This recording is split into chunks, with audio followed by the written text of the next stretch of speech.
Nah, ya, ini pertanyaan anak ke kiai-kiai yang ngaku ilmu. Pertanyaannya, kalau ente bilang Muhammad kakek anak, terus kenapa ente berani ingin memenjarakan seorang anak cucu yang kakeknya ente yakini sebagai Nabi?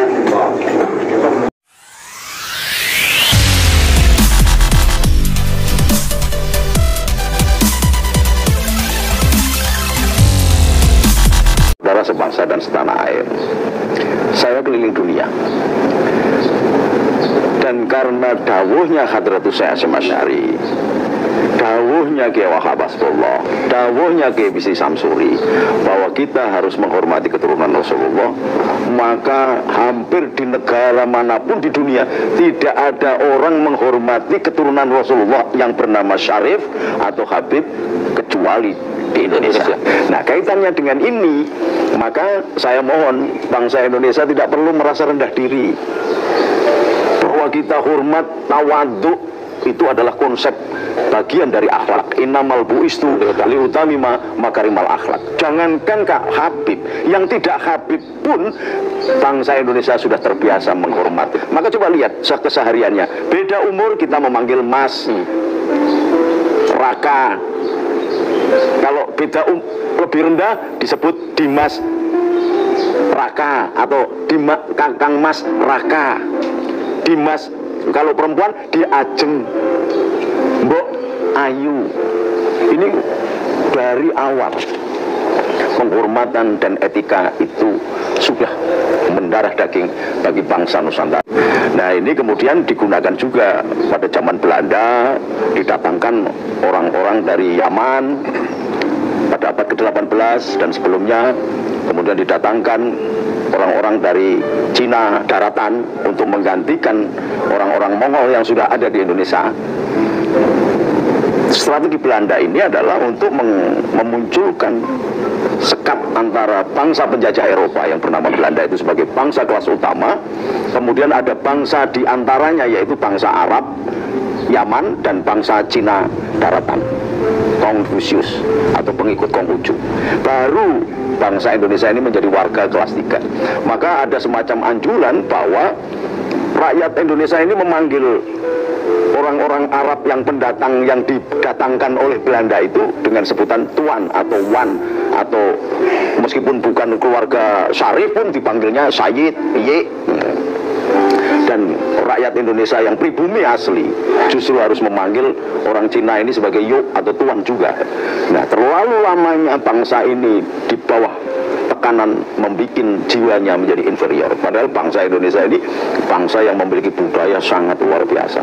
Bangsa Eropa belum bisa nulis, bangsa-bangsa yang lain belum bisa mengikuti gerak bahasa dan sebagainya. Bangsa Indonesia sudah mampu membuat emas.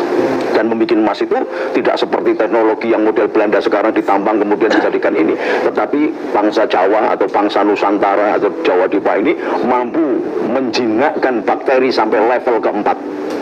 Sehingga ada satu produk yang bernama kris itu ketika dibuka bisa melahirkan petir, bisa melahirkan kilat, atau bisa melahirkan geledek dari langit. Karena apa?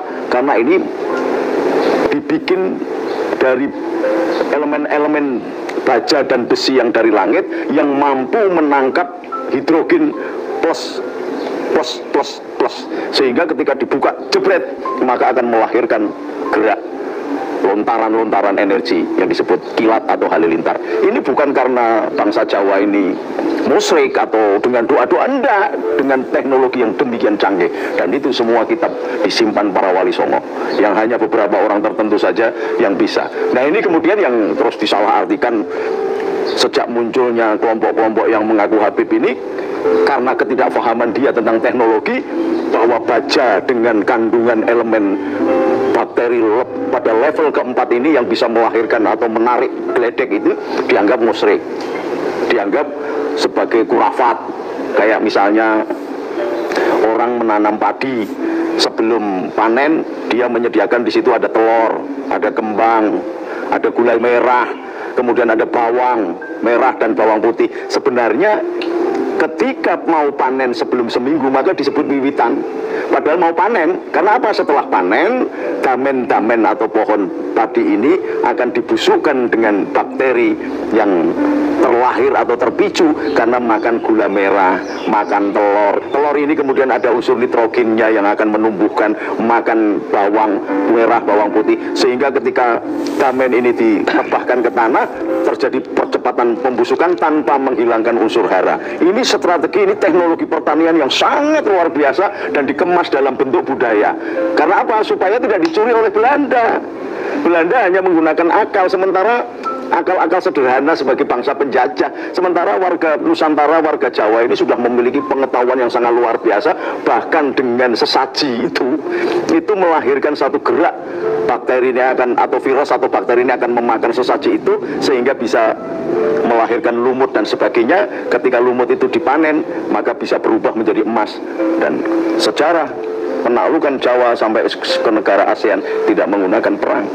Bisa dilihat di Angkor Wat bahwa Prabu Dharmawangsa memberi hadiah emas kepada Raja Thailand sehingga menjadi kawin mawin, dan salah satu anaknya dari Raja Thailand ini menjadi raja di Bali karena Prabu Erlangga tidak kerso menjadi raja di Bali. Itu Habib wajib kalian cintai, apalagi beliau waliullah, orang soleh. Ada lonte hina Habib, apalagi beliau waliullah, orang soleh. sampai lonte ikut-ikutan ngomong, iya. Apalagi beliau waliullah, orang soleh. Polisi kalang kabut jagain lonte, iya. Habis ini mati. Jenengan kalau mati. Jenengan kalau mati. Jenengan kalau mati. Jenengan kalau mati. Habis ini mati.